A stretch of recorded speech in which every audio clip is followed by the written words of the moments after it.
So then you're going into the 10th mystery, the cycles of time, to become capable of rendering endpoints to karmic cycles of time into birth points. One of these, I'll just point this out because this is helpful. When we're talking about cycles of time and creating birth and endpoints, we're talking about one of the first rites of passage where we are being trained into the realm of evolution.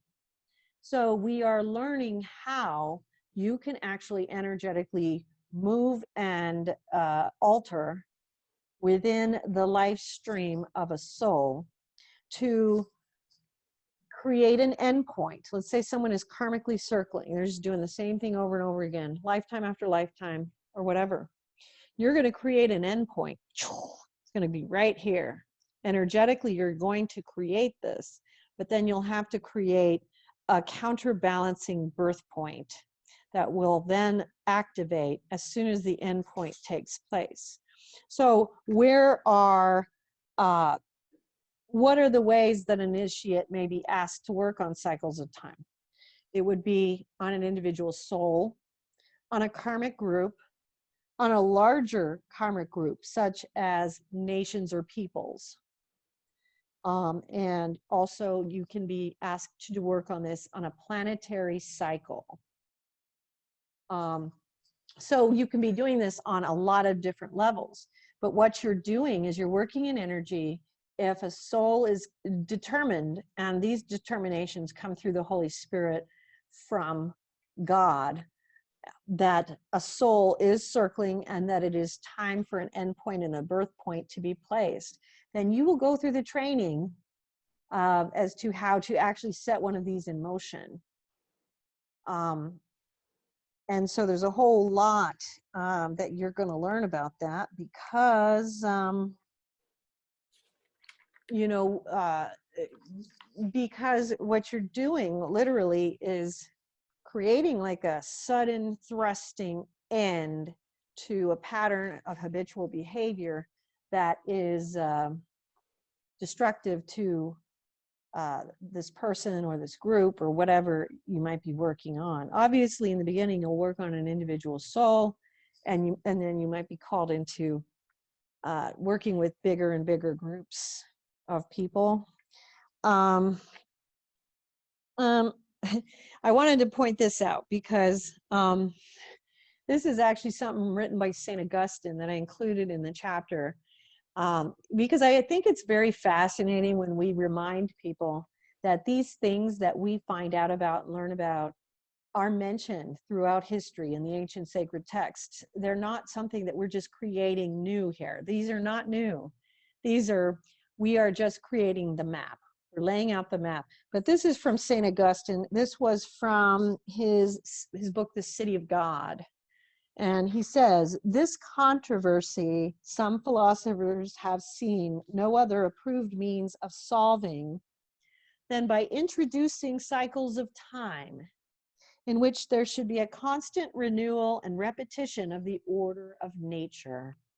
And they have therefore asserted that these cycles will ceaselessly recur, one passing away and another coming, though they are not agreed as to whether one permanent world shall pass through all these cycles, or whether the world shall at fixed intervals die out and be renewed so as to exhibit a recurrence of the same phenomena, the things which have been and those which are to be coinciding. And from this fantastic vicissitude, they exempt not even the immortal soul that has attained wisdom, consigning it to a ceaseless transmigration between delusive blessedness and real misery. What an explanation of what the cycles of time are, how they are demonstrated in our conscious mortal life, And he is, kind of doing a diatribe against this, ceaseless repetition, which unfortunately is human existence. But that's what this mystery will be addressing. We learn how to alter those. And by learning to alter those, we are now beginning in our evolutionary, training that we are going to receive on how do we actually manage and alter reality, in worlds, in souls, so that, we have gone from what this is, which is cycles of time that over and over again, to flipping it over where all things are now possible. And so now we begin to learn how that's done. How does the eternal make that happen? And so then, you're going into the 11th mystery, which is the Star of Bethlehem. And this is to take within the cells of the spirit and body that which becomes birth itself, the messianic potential. This is a beautiful period in the rites of passage, because you will experience quite a few things. There is a place within the spheres of the mystical realms where the Star of Bethlehem is kept. And it is kept in a secret place. And you can only go to see it once it has been ordained that it is acceptable for you to do so. And when you look upon this star, there is an energetic assertion that takes place, because the Star of Bethlehem is literally, it carries within it the energy of the birth point of redemption. That's what it is. And so we are literally taking within ourselves the molecules of redemption itself. Another aspect that often occurs during this rite of passage is the fact that you may undergo some, you're going to witness different things in the life of Christ and in the life of other prophets, and and again, Christ, Messiah, not a prophet, Messiah, but in the life of the prophets, saints, mystics, and sages, you'll see that too. Different station, okay? So Christ will unveil himself to you as it is needful and as it is acceptable and within the realm of what you have been admitted to. Sometimes it'll be one of the experiences I had, I remember very clearly, was watching the Messiah being born in Christ, watching him struggle through the night as the Spirit of God was quickening and the Messiah was being born. Seeing what this transformation really is.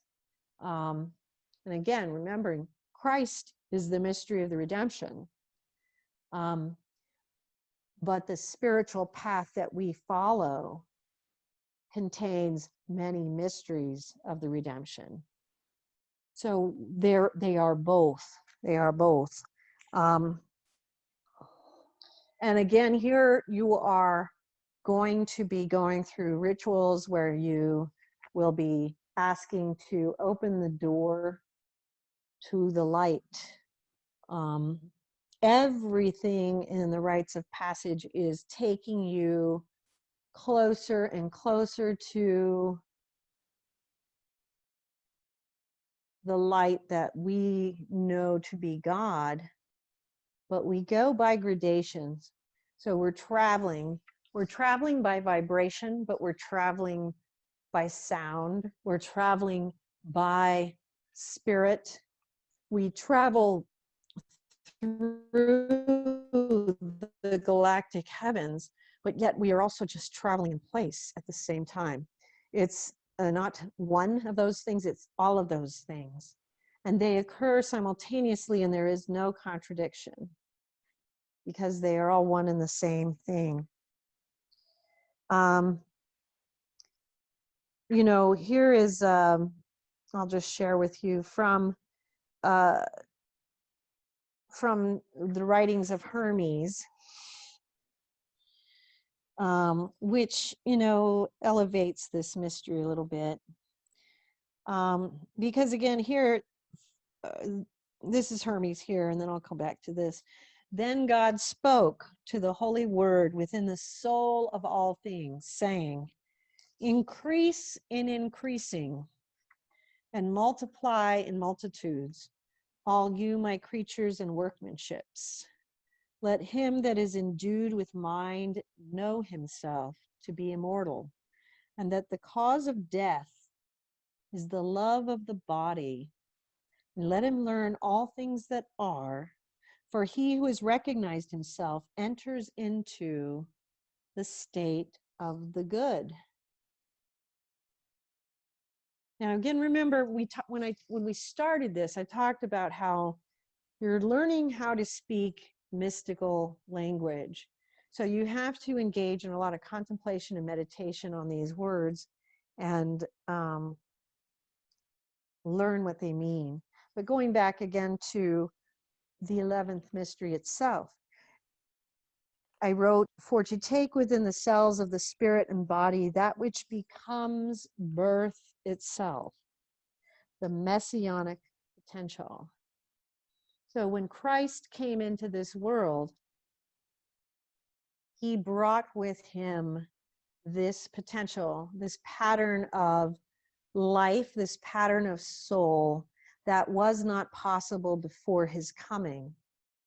So we are now embarking on also taking within ourselves whatever aspects of that messianic potential we can also take within ourselves. This is all a very important part of the rites of passage, because what Christ brought in is the mystery of the redemption. So it was So, it was a paradigm shift for humanity. yes, it was a paradigm shift. I love that. Perfect. Yes, it was. And ironically, we talk about how we're trying to lay out this map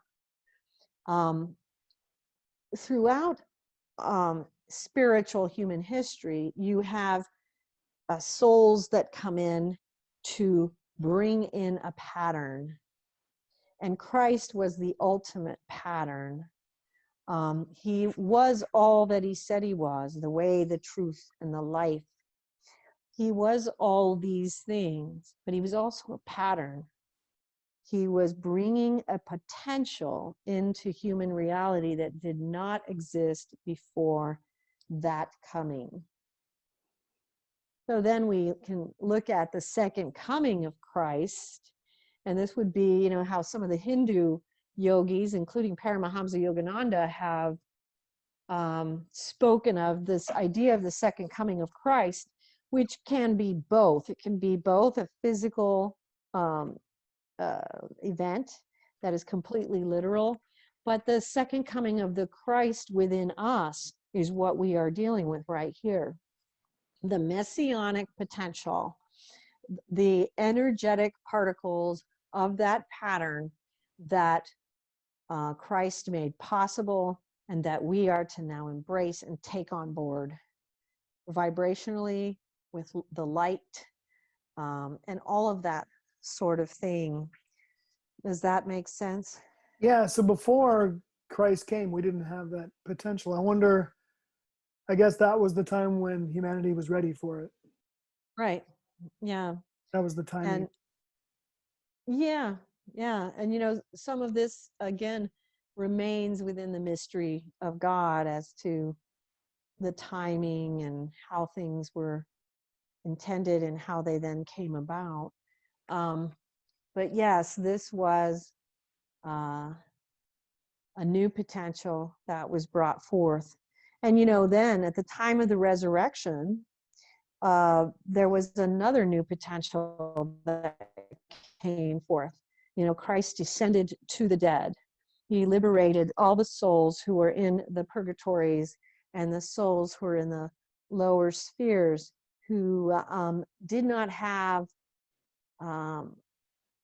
what was needed before that to make significant progress. And so by doing what he did in the resurrection, when he descended to the dead and then rose, he literally,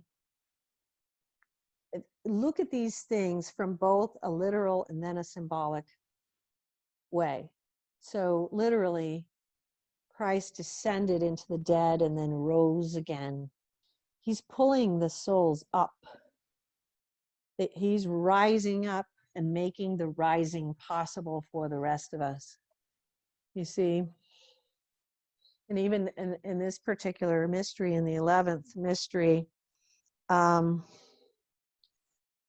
we are watching this birth, the messianic potential, but also don't forget the whole idea of what this birth means, because birth itself is all about creation, right? So this creation, this creative potential, the divine feminine, the ability to die and yet rise again. These are symbolic renderings. They're also literal renderings, but they're also symbolic of exactly what is being accomplished in every step of Christ's life for the rest of us, as well as just from a historical perspective. So the rise again. So when, it's like man has fallen very deeply into the ways of the earth and the being mortal and the seven deadly sins and the vices. And so they've fallen, but then this is the opportunity to rise. Right. And so is that the redemption? Because I've never really fully been able to articulate. I mean, I've read the definition, I've heard you say it, redemption. But is that what it is? It's like you're fallen, but you arise? And that's the redeeming of the soul. Like God created the soul, knowing that it had the propensity to fall into darker realms, and then brought this paradigm shift to allow the soul to then rise again. Is that the redeeming of the soul? Or, I mean, I know the soul has to do it by themselves too, right? Through working on none of us do it by ourselves. That's the reality. We're guided. Perhaps we're guided. Well, we have a lot of help. We definitely have a lot of help. But yeah, but yes, the rising again is how we are redeemed. We are redemption. So that is the redemption?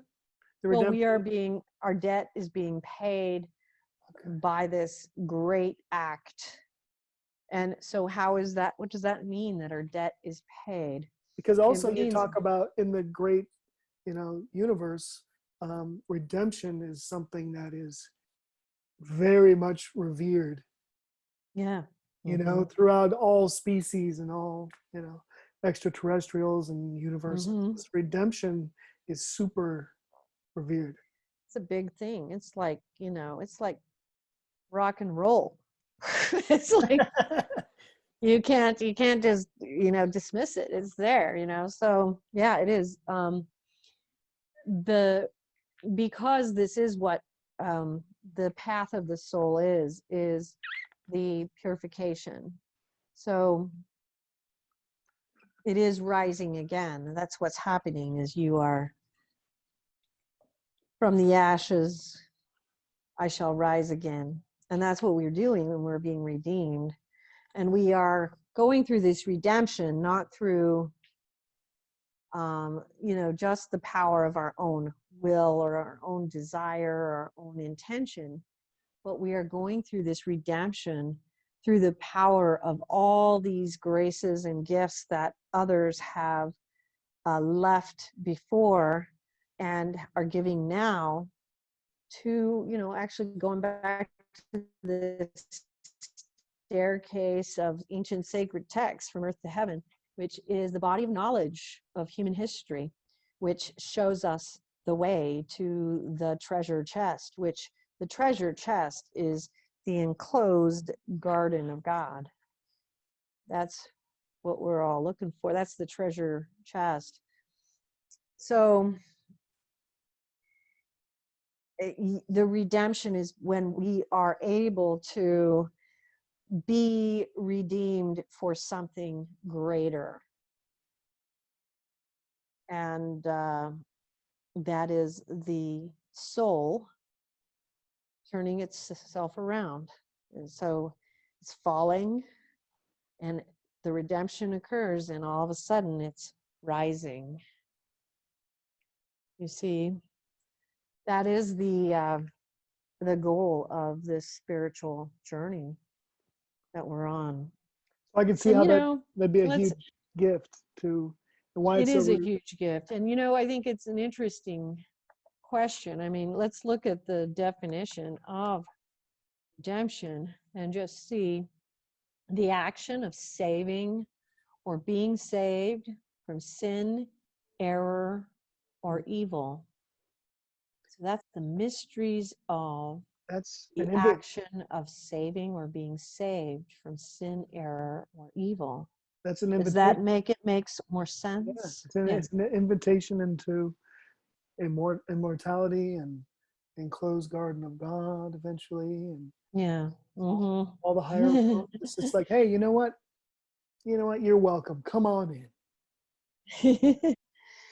Well, um, this is kind of an interesting way to put it. You know, Jacob Boehme, one of my faves, I focused a lot on his writings in the Christ of the Redemption, in part because I feel like Jacob Boehme is kind of like a unsung mystical hero, you know.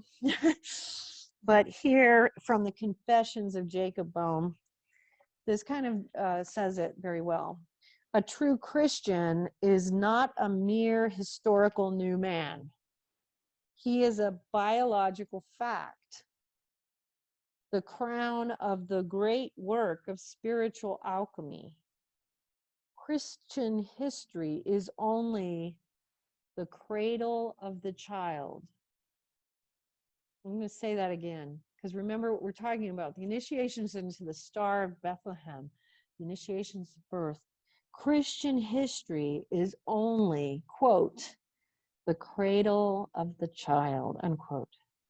The framework within which the law of regeneration is perpetually manifested, and the heavenly man, citizen of the eternal light world, is brought forth in the world of time. Wow, that's redemption.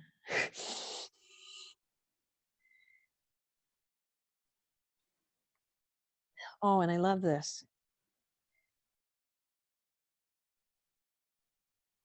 Boehme says, we heartily wish that the lip Christians, and you know what he means by that, those who say I'm a Christian, but maybe it's not that big part of their life, might once find by the experience in themselves, and so pass from the history into the substance. He's talking about the fact that redemption is a substantial experience. It is not just a historical remark that we say, yeah, I agree with that, sure, why not? He wants those who talk about it from a surface, under the seven level, experience it and pass from that understanding to a substantial experience of Christ and then also God. And so then as we're passing that, we go into the 12th mystery, the 7 levels of heaven. To contain the knowledge and travel the 7 heavenly spheres at will, to bring that which is above to that which is below, the entrance of the Shekinah spirit. So we're in the 12th mystery here. And this is a period of rites of passage where you actually do have to learn to travel through the various levels, 1 through 7 of these 7 levels of heaven. And some of these lower levels are earthbound spirit levels. And then you learn how to bring the wisdom from the higher levels down into the lower. So let's say you travel into the 7th sphere in order to bring something that is going to help a soul in the 4th or the 3rd sphere. You're going to bring them vibration that is going to enhance their understanding, their wisdom. That's what this is about.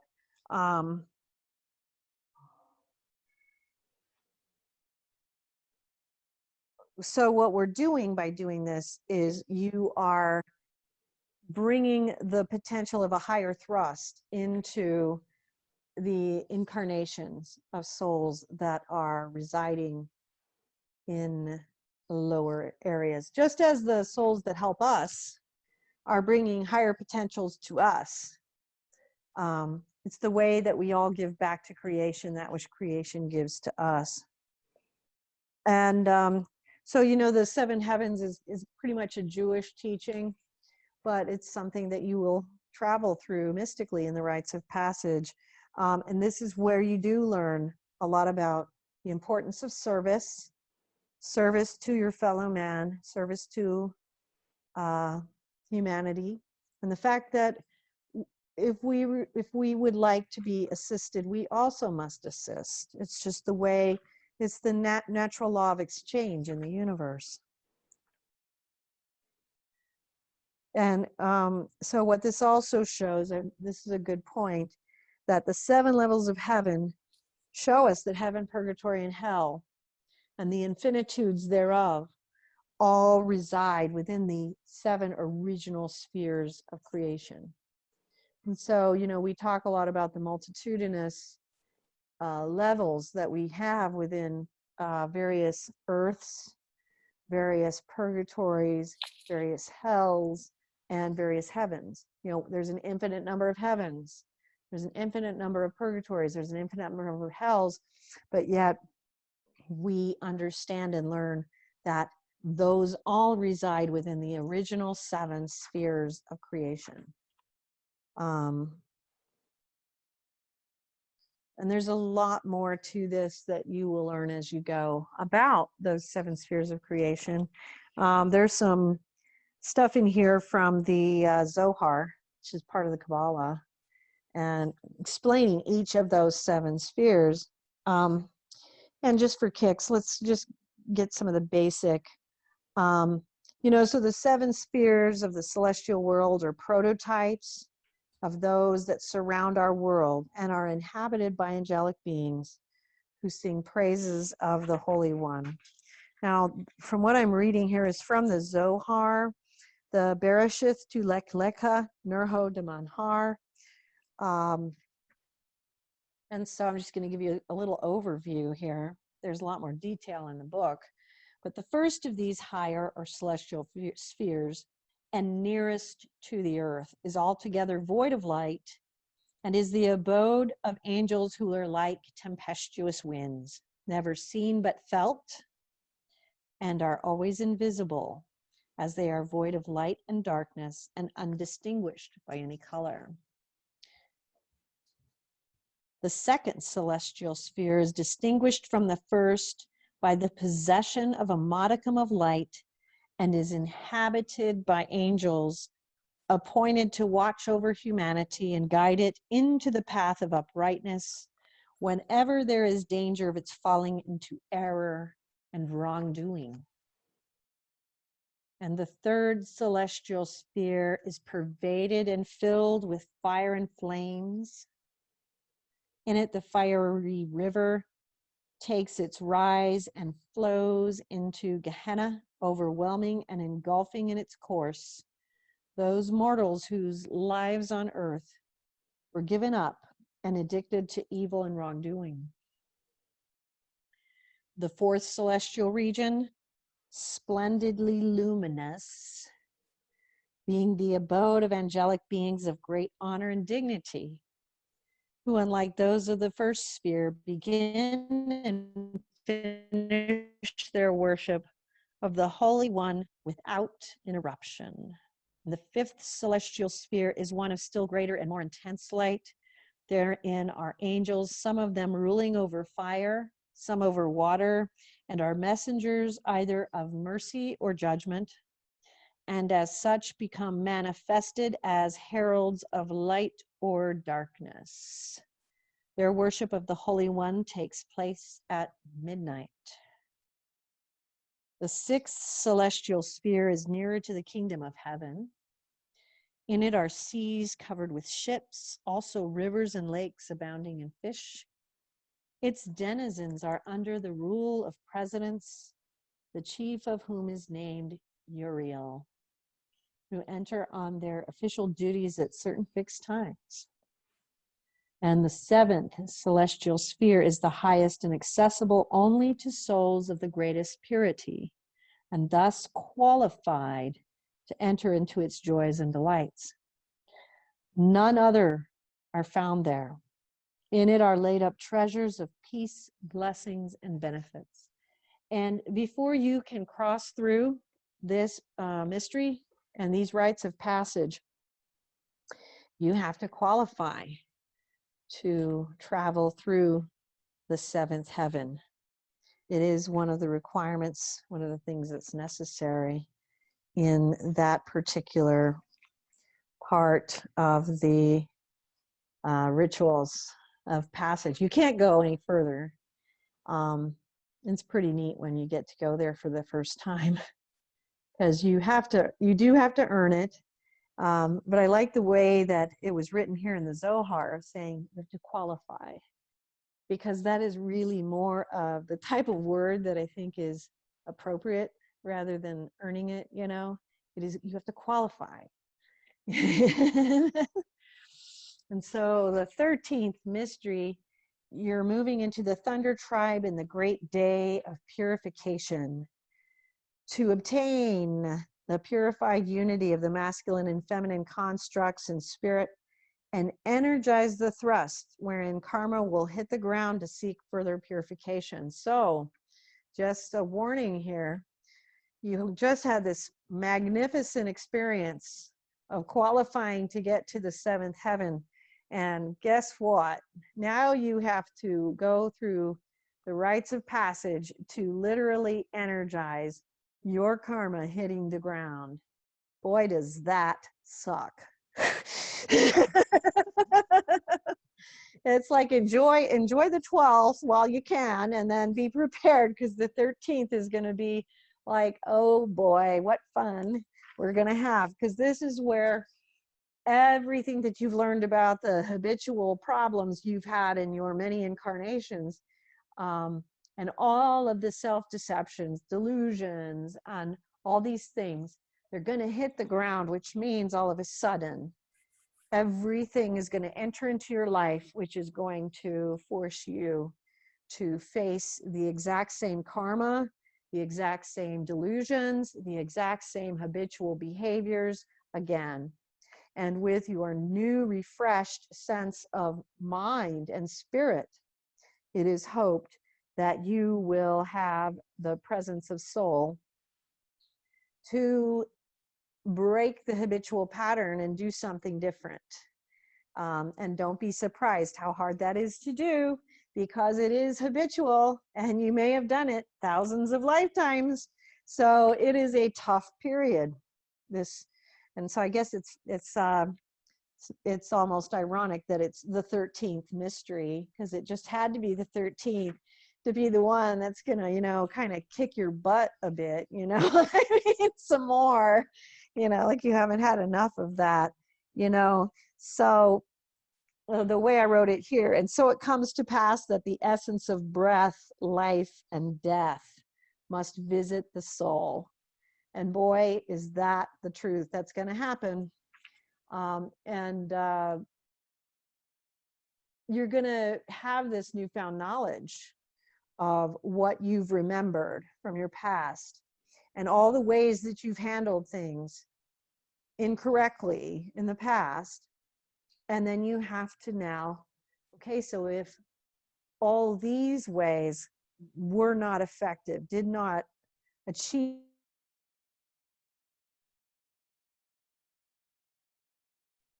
It's a big freeze.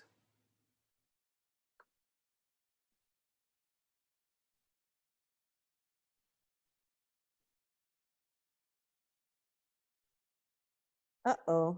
Okay, you There back. you are. Hello. We're unstable again.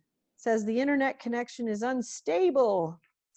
Yeah, but you said big freeze, and I think you were talking about the screen, but I said, yes, it is a big freeze. Total It big. is a big freeze. Is it, So, is it sort of similar to you getting slammed a couple nights ago? yes, it's very similar, except that I was slammed a couple of nights ago to be given correction on some things that I'm doing.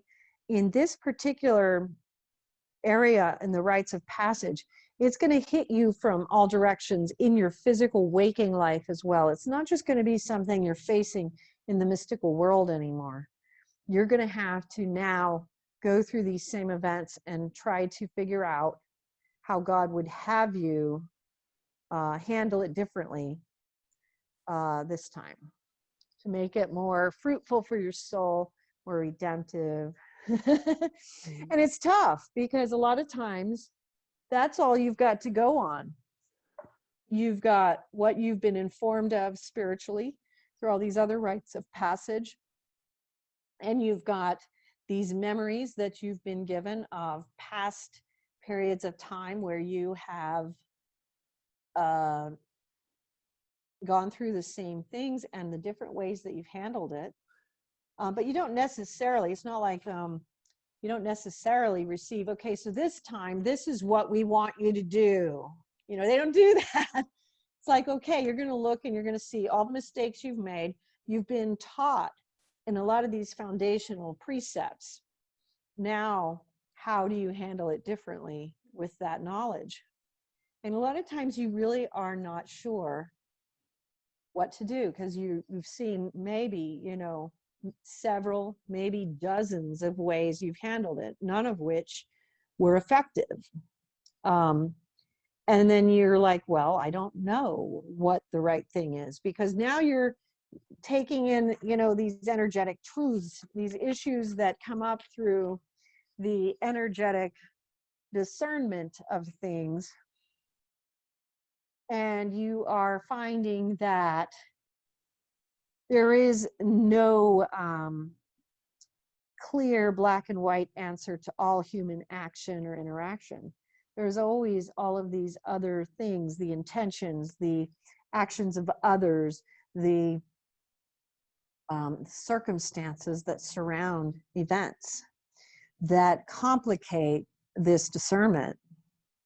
And so it's tough. This is a tough phase, and I think it deserves the 13th position probably, because it's tough. It's not like, you know, real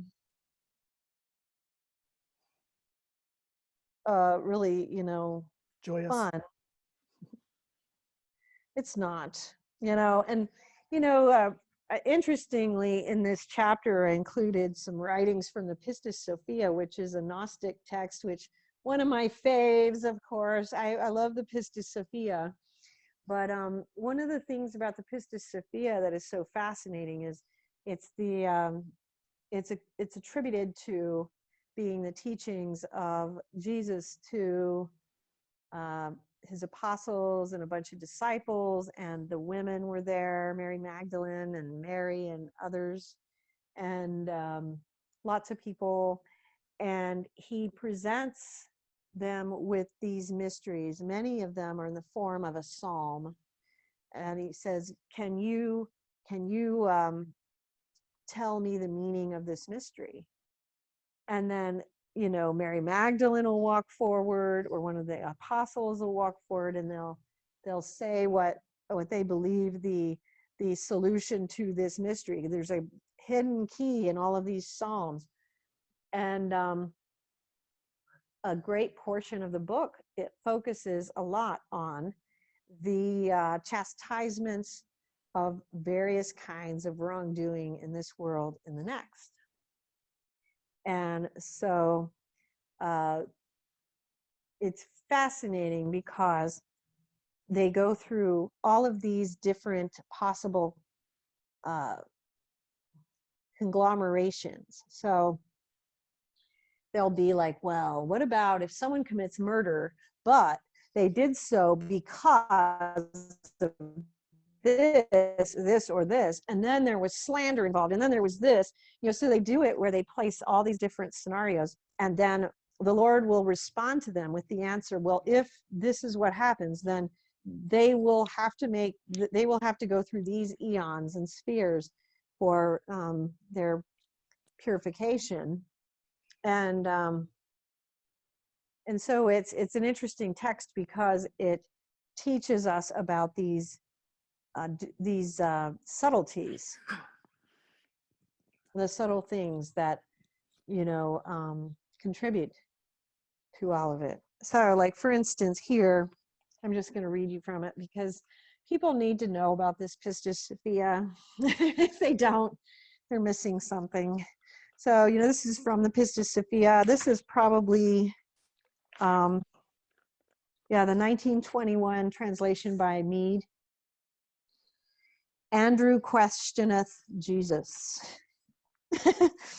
And Andrew answered and said, my Lord, I am astonished and marvel exceedingly, how the men who are in the world and in the body of this matter, if they come forth out of this world, will pass through these firmaments, and all these rulers and all lords and all gods and all these great invisibles and all those of the region and of the midst, and those of the whole region of the right, and all the great ones of the emanations of the light, and enter into them all and inherit the light kingdom. This matter, therefore, is hard for me.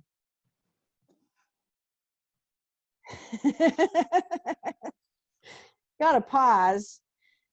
Make sure people are listening to that, because that's a heck of a question, isn't it? Mm-hmm. That the disciples and the powers are all from the same mixture. When then Andrew had said this, the spirit of the Savior was roused in him. He cried out and said, how long am I to endure you? How long am I to bear with you? Have you not then even yet understood, and are ye ignorant? Know ye then not, and do ye not understand, that ye and all angels and all archangels and the gods and the lords and all the rulers and all the great invisibles and all those in the midst and those of the whole region of the right and all the great ones of the emanations of the light and their whole glory, that ye all one with another are out of one and the same paste and the same matter and the same substance, and that ye all are out of the same mixture. And he uses mixture with a capital M. So he's speaking of the mixture as it comes from creation itself. And that the commandment of the first mystery, the mixture with a capital M, was constrained until all the great ones of the emanations of the light and all their glory purified themselves. And until they purified themselves from the mixture with a capital M, and they have not purified themselves of themselves, but they have purified themselves by necessity, according to the economy of the one and only, the ineffable, which is also capitalized, meaning God. And then it goes into a whole bunch more of things. And there's even a whole section of the Purifying Mysteries. Mm-hmm. Purifying Mysteries?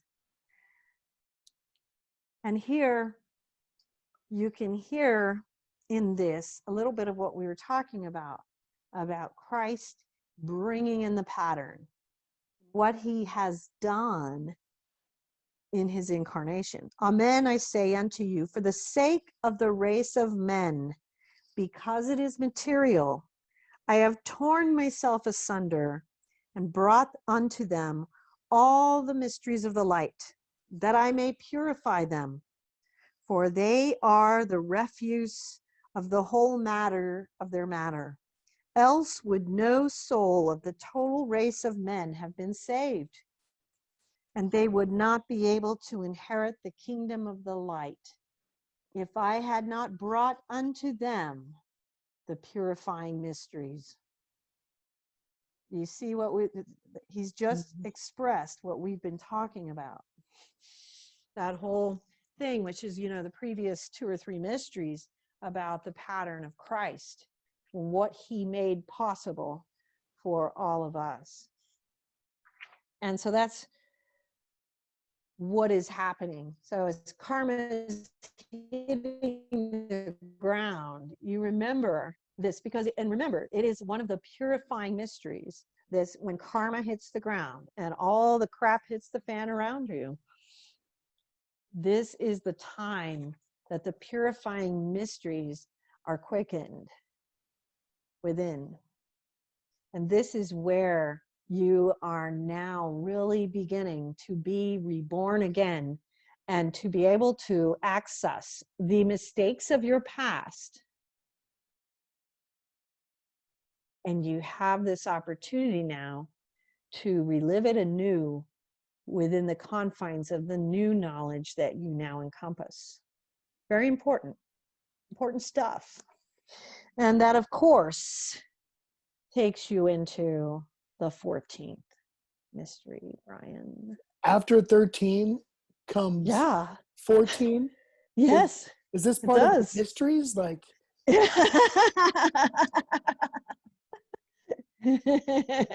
what? This is incredible. I know. And so this is the frequency of Otara and the coming forth for thy wings. It's kind of a contrast here, because this is to obtain the frequency of the angelic hierarchy and perform service, rendering the initiate worthy of his wings. So after karma has hit the ground and you've gone through this, what can be lengthy period of time, it can be years.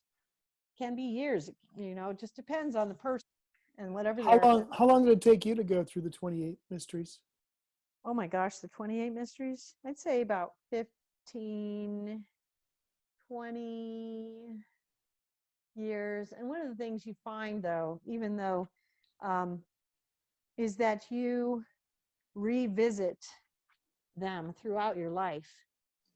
So you never really complete them for good. You're always going to revisit. And then you go into higher expressions of these mysteries. So, that's part of that difficult part to explain, because you...